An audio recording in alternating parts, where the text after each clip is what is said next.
আঁকড়ে ধরে বসে আছে অলি। আলভিকে এক পা করে নিজের দিকে আসতে দেখে তার শরীর বরফের ন্যায় জমে গেছে। চোখের কোণে পানি জমছে। আলভির বাম হাতে পেঁচানো শেকলটা খুলতে খুলতে এগিয়ে যাচ্ছে। মাথার চুলগুলো এলোমেলো, হাত জোড়া রক্তাক্ত, সারা শরীর ঘামে জবজবে। অলি ঢোক গিলে বলল, একদম ভয় দেখাবেন না আমাকে। আপনার জন্য আমি আপনাকে ছেড়ে আসতে বাধ্য হয়েছিলাম। চলে আসার আগে আমার পারমিশন নিয়েছিলি? আলভির ঠান্ডা কণ্ঠ শুনে অলি আরও গুটিয়ে গেল। পারমিশন? আপনি আমাকে নিয়ে খারাপ চিন্তা ভাবনা করছেন, আলোকে নিয়ে সন্দেহ পোষণ করছেন। তারপর আমি আসার আগে আপনার পারমিশন নিয়ে আসতাম? তোর কোনো ভুল নেই, ভুলটা আমার। তোকে অত্যাধিক ভালোবাসাটা আমার ভুল ছিল। তোকে স্বাধীনতা দেওয়াটা আমার ভুল ছিল। তোর মতো বেঈমানকে কলিজায় জায়গা দেওয়া আমার ভুল ছিল। অলির চোখ থেকে পানি গড়িয়ে পড়ল। ছেলেকে নিচে রাখ। অলি প্রথমে কথাটার মানে বুঝতে পারল না। অবাক চোখে তাকিয়ে রইল আলভির দিকে। আজ যেন আলভিকে সে চিনতেই পারছে না। আলভি নিজে অলির কোল থেকে আরিশকে নিয়ে খাটে অন্য পাশে এনে শুইয়ে দিল। অলিকে পুনরায় আরিশকে কোলে নিতে যাবে তার আগে আলভি অলির পা ধরে টান দেয়। অলি হুমড়ি খেয়ে বিছানার উপর পড়ে যায়। সে প্রতিক্রিয়া করার পূর্বে আলভি তাকে এক টানে কোলে তুলে নিল। অলির পা দুটো আলভির কোমরে জড়িয়ে আছে। মাথা থেকে ওড়নাটা অনেক আগেই সরে গেছে। আলভি কোনো কিছু না ভেবে অলিকে চেপে ধরে তার ঘাড়ে মুখ ডুবিয়ে দেয়। প্রতি উত্তরে অলির সারা শরীর ঝিমঝিম করে ওঠে। বহুদিন পর অলির শরীরের উষ্ণ ঘ্রাণে আলভি ছটপটিয়ে উঠল। সে উদ্ভ্রান্তের ন্যায় অলির ঘাড়ে ভাঁজে কামড় বসিয়ে দিল। অলি ভয়ঙ্করভাবে কেঁপে উঠল। শরীরের সর্বশক্তি দিয়ে নিজেকে ছাড়ানোর চেষ্টা করতে লাগলো। এক পর্যায়ে অলি বিরক্ত হয়ে তাকে খাটের উপর ছুঁড়ে ফেলল। কি সমস্যা তোর? অলির গলা শুকিয়ে আসছে। আপনি সিগারেট খেয়েছেন? অলির কথাগুলো শুনে আলভি থমকে গেল। কিছু মুহূর্তে যেন অট্টহাসিতে ফেটে পড়ল। সিগারেট? আলভি অলির দিকে ঝুঁকে গিয়ে হিসিয়ে বলল, শুধু সিগারেট নয়, আরও অনেক কিছু খেয়েছি, তবু তোর আসক্তি কাটিয়ে উঠতে পারিনি। আলভি হঠাৎ করে অলির গলা চেপে ধরল। এই কী করছিস আমাকে? কেন করছিস? মুক্তি দে আমাকে। হয় বাঁচতে দে, নয়তো মেরে ফেল। অলি আলভির হাত ছাড়ানোর চেষ্টা করতে করতে বলল, আপনি এরকম করছেন কেন? আমার আপনাকে স্বাভাবিক বলে মনে হচ্ছে না। আপনি অস্বাভাবিক আচরণ করছেন। আলভি আরও শক্ত করে অলির গলা চেপে ধরে বলল, লোকে যেমন প্রেয়সীকে ভালোবাসা পেয়ে অস্বাভাবিক থেকে স্বাভাবিক হয়, ঠিক তেমনই আমার ভালোবাসার অভাবে আমি স্বাভাবিক থেকে অস্বাভাবিক হয়েছি। অলি শ্বাস নিতে কষ্ট হচ্ছে। সে আলভির হাত সরানোর আপ্রাণ চেষ্টা করছে, এমনকি আলভির হাতও খামচি ধরছে, কিন্তু কিছুতেই কিছু হচ্ছে না। আলভি তাকে ছাড়ছে না। এক পর্যায়ে অলি ছটফট করতে লাগলো। পা দিয়ে আলভিকে সরিয়ে দিতে চাইল। অলির নুপুরের ঝনঝন শব্দে আলভির হুঁশ এলো। সে অলির গলা ছেড়ে দিয়ে বাম হাত পা চেপে ধরল। ছাড়া পেয়ে অলি খুক খুক করে কেসে উঠল। তার কাশির শব্দে আরিশের ঘুম ভেঙে গেল। ছেলেটা স্বভাবতই কেঁদে উঠল। অলি আরিশের দিকে এগিয়ে যেতে নিতেই পায়ে টান অনুভব করল। মাথা নিচু করে পায়ের দিকে তাকাতেই সারা শরীর শিউরে উঠল। আলভি নিজের হাতে থাকা শিকলটা অলির পায়ে পরিয়ে দিয়েছে। কি করছেন? এমনটা করবেন না, ছাড়ুন আমাকে। তুই এখন থেকে আমার কয়েদি। আমাকে শেষ করে দিয়েছিস তুই।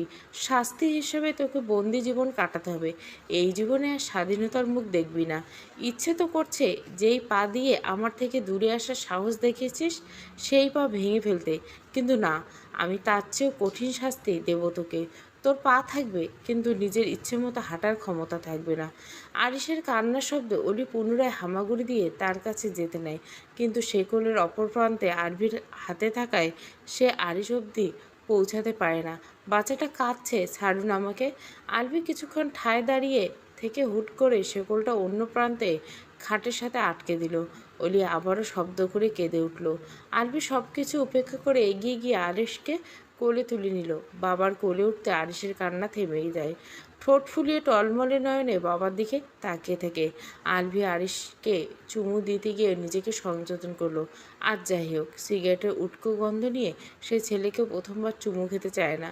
আরিশকে কোলে নিয়ে আলভি এগিয়ে এলো অলির দিকে। সেগুলোর অন্য প্রান্ত খুলে নিজের হাতে পেঁচিয়ে নিল।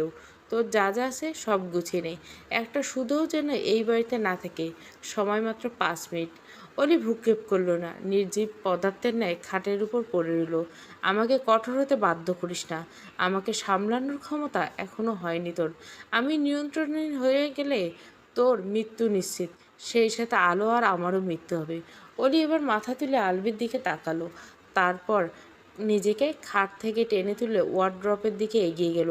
সেখান থেকে আরিশ নিজের সব জামা কাপড় বের করে ব্যাগে ভরে নিল। অলি বারবার পায়ে টান অনুভব করছে, তবুও এক মনে আলবির কথা মতো সব কিছু গুছিয়ে নিল। এবার বোরখা পরে রেডি হয়ে নে, কুইক। অলি বোরখা পরে রেডি হয়ে নিল।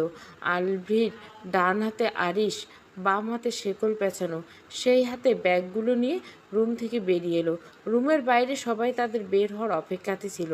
তারা বের হয়েতে নোমান এগিয়ে এসে বলল, ভাইয়া যা হওয়ার হয়ে গেছে, দয়া করে মিসেস অলিকে কিছু বলবে না। ও আচ্ছা, তো এখন অলিকে কিছু বলার আগে আমাকে তোমার পারমিশন নিতে হবে? নোমান ভড়কে গেল। না না ভাই, আমি সেটা বলতে চাই না। আলভি গম্ভীর কণ্ঠে বলল, শুধু বিয়ে করছো বলে আমার হাত থেকে বেঁচে গেলে। আমি চাই না তোমার বউ বিধবা হয়ে যাক। তুমি সেটা চাও না নিশ্চয়? আলভি ঠোঁটের কোণে বিদ্রুপের হাসি ফুটে উঠল। ভেবেচিন্তে কথা বলবে, অনেক অনধিকার চর্চা করে ফেলেছ, আর সামনে এগিয়েও না। অলি শুধু নিষ্পলক চোখে তাকিয়ে রইল আলভির দিকে, মুখে কিছু বলার সাহস পেল না। আলভির কথা শুনে রায়া এগিয়ে এসে নোমানের বাহু আঁকড়ে ধরল। নোমান আর চোখে রায়ার দিকে তাকালো। ভোর 4টা নাগাদ আলভি অলিকে নিয়ে মির্জা ভিলার সামনে এসে হাজির হলো। গাড়ি পার্ক করে অলিকে দিকে তাকিয়ে দেখলো অলি ঘুমিয়ে তলিয়ে গেছে। ঘুমন্ত অবস্থাকে আরিশকে বুকের সাথে আগলে রেখেছে। আলভি কিছুক্ষণ ভেবে অলিকে মাথায় মৃদু ধাক্কা দিল, এই ওঠ। অলির চোখ মেলে আলভির দিকে সিটের সাথে তার ছিটিয়ে গেল। নাম গাড়ি থেকে। আলভি মেইন গেটে এসে এক্সট্রা চাবি দিয়ে দরজা খুলে ভেতরে ঢুকলো। বাড়ির পরিবেশ শান্ত, দুই একটা লাইট জ্বলছে। আলভি অলিকে নিয়ে রুমে ঢুকলো। অলি আশেপাশে তাকিয়ে দেখলো কোনো আসবাবপত্র সঠিক কন্ডিশনে নেই। রুমটার অবস্থা বড্ড নাজুক। অলির চাহিনি দিকে আলভি গম্ভীর কণ্ঠে বলল, এই রুমের যেই অবস্থা আমার মনেরও সেই অবস্থা। পার্থক্য শুধু তুই রুমের অবস্থা চোখ দিয়ে অবকলন করতে পারছিস, কিন্তু আমার মনের অবস্থা মন দিয়ে অনুভব করতে পারছিস না। অলি ফ্লোরের দিকে তাকিয়ে রইল। আমার রুমটা অনেক দিন ধরে অন্ধকারে তলিয়েছে, এখন যদি আলোর আগমনে একটু উজ্জ্বলতা আসে। আলভি আরিশকে অলির কোল থেকে নিয়ে খাটের দিকে এগিয়ে যেতেই অলি পায়ে টান অনুভব করলো। আলভির বাম হাতের সাথে তার বাম পা কানেক্টেড। শেকলটার দৈর্ঘ্য 10 থেকে 12 ফুটের বেশি হবে না, তাই আলভি যেদিকে যাবে তাকেও সেদিকে যেতে হবে। আলভি আরিশকে শুইয়ে দিয়ে অলির দিকে তাকায়। অলি ইতস্তত বোধ করে চোখ সরিয়ে নেয়। আলভি একটানে অলিকে কোলে নিয়ে ড্রেসিং টেবিলের সামনে এনে দাঁড় করে। ড্রেসিং টেবিলের ভাঙা কাজগুলো দেখে অলির বুকের ভেতর ধক করে উঠল। সেই সাথে মনে পড়ে গেল আলভির হাতে সে রক্ত দেখেছিল। তার ভাবনার মাঝে আলভি অলির হিজাব খুলতে লাগলো। নিকাব অবশ্য গাড়িতে ওঠার পরে অলি খুলে ফেলেছিল। হিজাব খোলা শেষে আলভি অলির বোরকা খুলে দিতে উদ্যত হলে এদি বাধা দিয়ে বলল, আমি খুলতে পারবো, আপনার হাতে রক্ত দেখেছি, আপনি ব্যথা পেলেন কিভাবে? আলভি উত্তর না দিয়ে অলির বোরখায় হাত দিতে অলি তার হাত ধরে ফেলল। সামনে এনে দেখে আলভির আঙুলের গাড়গুলো থেতলে গেছে। কীভাবে হয়েছে? আলভি ঝাড়া মেরে অলির হাত সরিয়ে দিয়ে বলল, এসব দেখে তোর কাজ কি? তুই কবেই আমার কথা ভেবেছিস? অলি নিশ্চুপ হয়ে গেল। কিছুক্ষণ যেতে বলে উঠল, আপনার আচরণ দেখে মনে হচ্ছে সব ভুল আমার ছিল। আপনি কিছুই করেননি, আমি শুধু শুধু আপনাকে ছেড়ে চলে গেছিলাম। আমার হাজারটা ভুল থাকলেও আমাকে ছেড়ে যাওয়ার অধিকার তো নেই, আগেও ছিল না। অলি বোরখাটা খুলে হিজাবটা ওড়নার মতো পেঁচিয়ে নিল। তোর আমার কথা একবারও মনে পড়েনি তাই না? এত সহজে কিভাবে পারলি ভুলে যেতে? অলি সোজা সাপটা বলল, আমার মনে পড়ছে আপনার কথা। আপনি আমার চরিত্রের দিকে আঙুল তুলেছেন, আমি কি করে আপনাকে ভুলে যেতে পারি? আলভি নিজকে নিয়ন্ত্রণ করতে না পেরে অলির গালে চড় বসিয়ে দিল। অলি বিস্মিত চোখে আলভির দিকে তাকাতে আলভি তার কোমর চেপে ধরে নিজের দিকে টেনে নেয়। অলি কিছু বলতে যাবে তার আগে আলভি নিজের অলির ঠোঁটজোড়া নিজের আয়ত্ত করে নিল। ঘটনার আকস্মিকতায় অলির চোখ জোড়া বড় বড় হয়ে গেল। বেশ অনেকক্ষণ পর আলভি অলিকে ছেড়ে দেয়। তারপর অলিকে কোলে তুলে সোফায় ছুঁড়ে মারে। আজকে তোর এমন অবস্থা করব যে আর কখনো ভুল করে সেই কথাটা মুখ দিয়ে উচ্চারণ করবি না। অলি ভীষণ ঘাবড়ে গেল। সোফা থেকে নামতে যাবে তার আগে আলভি এক হাতে অলিকে সোফার সাথে চেপে ধরে আর এক হাতে শার্টের বাটন খুলতে লাগলো। শার্টটা খুলে ফেলে অলির হিজাবে হাত দিতেই অলি কেঁদে উঠল। কি হয়েছে আপনার? কেন এমন করছেন? এমন করবেন না প্লিজ। আলভি অলির কথা পাত্তা দিল না। হিজাবটা খুলে সেটা দিয়ে অলির হাত দুটো বেঁধে দিল। আমি তোর ভালোবাসা চাই। ভালোবাসবি না আমায়? অলি কান্নাজড়িত কণ্ঠে বলল, আমি ভালোবাসি তো আপনাকে। আমি আপনাকে সত্যিই ভালোবাসি। দয়া করে আমার হাত খুলে দিন। আমি আপনাকে আর কিছু বলবো না। আলভি নিজের মাঝে নেই। সে অলির গলায় মুখ গুজে বিড়বিড় করে বলল, একটু ভালোবাসা আমাকে, বেশি না, একটু। ভয়ে অলির গলা শুকিয়ে আসলো। আলভির মাতাল কণ্ঠ শ্রবণগোচর হতে সেই ভয় যেন গণ্ডি পেরিয়ে আকাশ ছুঁয়েছে। অলি হ্যাঁ বোধক মাথা নেড়ে বলতে লাগলো, আমি ভালোবাসবো আপনাকে। আলভি এক টানে অলিকে বসালো। কানের কাছে মুখ নিয়ে ব্যাকুল কণ্ঠে বলল, তাহলে দেরি করছিস কেন? ভালোবাসা আমাকে। আলভি অলির চোখে চোখ রাখলো। অলি আনমনে বলে উঠল, আর কিভাবে ভালোবাসবো? আলভি অলির গাল স্পর্শ করে বলল, আস্তে আস্তে শেখাবো, কিন্তু আগে আমাকে একটু শান্ত করবি? অলি ভয়ে ভয়ে হ্যাঁ বোধক মাথা নাড়ল। কী করলে শান্ত হবেন? আলভি অলিকে নিজের সাথে জড়িয়ে নিল। আমি অনেক কষ্টে আছি পয়জনবি, খুব আদর করতে ইচ্ছে করছে তোকে। জোর করে হলো আমি আজকে তোকে আদর করবো। তুই আমাকে যত বাধা দিতে চাইবি আমি তত বেশি ক্ষিপ্রতার সহিত তোকে আদর করবো। তাই নিজের ভালো চাইলে আমাকে বাধা দিবি না, কেমন? অলি চুপ করে আলভির বুকে লেপ্টে রইল। আলভি অলিকে শুইয়ে দিয়ে উঠে দাঁড়ালো। দু পা এগিয়ে গিয়ে লাইট অফ করে দিয়ে আবারও অলির কাছে ফিরে এলো।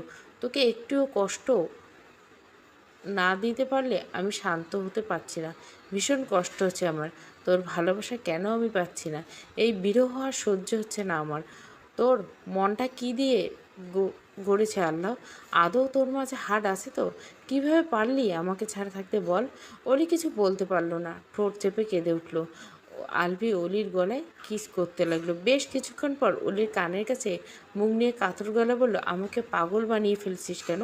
তোকে ভালোবাসা এত কষ্ট কেন? এত কষ্ট কিভাবে দিলি আমাকে? একটু বুক কাঁপলো না? আমাকে ছেড়ে যাওয়ার আগে একবারও ভাবলি না? আলভির চোখ থেকে এক ফোঁটা নোনা জল গড়িয়ে পড়ল। অলি আর সহ্য করতে পারল না। বাঁধা হাত দুটো ফাঁক দিয়ে আলভির গলা জড়িয়ে ধরে তার ঠোঁটে চুমু খেলো।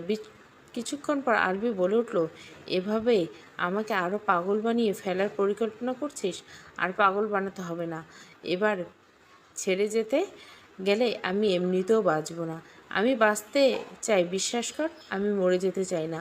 তুই আমাকে মেরে ফেলিস না, আমাকে বেঁচে থাকতে দে। অলি ডুকরে কেঁদে উঠল। আমাকে ক্ষমা করে দিন। তুই আমাকে ক্ষমা করে দে। আমি তোর জীবন নষ্ট করে ফেলেছি। অলির কান্নার মাত্রা আরও বেরিয়ে দিল। আমি আর সহ্য করতে পারছি না। আমাকে আদর করুন প্লিজ, আদর করুন, থামবেন না। অলি নিজ থেকে আলভির গিব্রাদেশে চুম্বন করতে লাগলো। আলভি আর অপেক্ষা করলো না। অলিকে থামিয়ে দিয়ে ঠোঁট জোড়া আঁকড়ে ধরল। অলির শরীর বয়ে গেলেও অদ্ভুত এক শিহরণ। আলভির হাতের অযাচিত স্পর্শ সে গুঙ্গিয়ে উঠল। তার মুখ নিঃসৃত শব্দগুলো আলভিকে আরও প্রখর করে তুলল।